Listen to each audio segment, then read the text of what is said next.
दहिया में गरमी कले सी राजा जी एगो घर लगावा दीना ये सी राजा जी एगो घर लगावा दीना ये सी राजा जी तू तयावा तारा मारी के देसी राजा जी एगो घर लगावा दीना ये सी राजा जी एगो घर लगावा दीना ये सी राजा जी।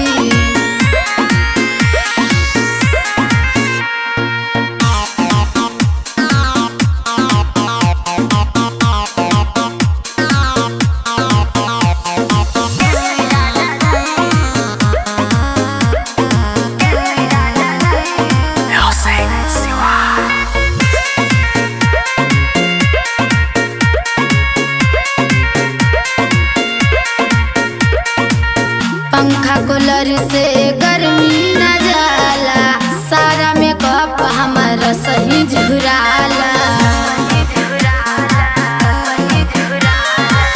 पंखा कूलर से गर्मी न जाला सारा मेकअप हमारा सही झुराला। कबो गलती से लइहा न परे सी राजा जी एगो घर लगावा दीना ये सी राजा जी एगो घर लगावा दीना ये सी राजा जी।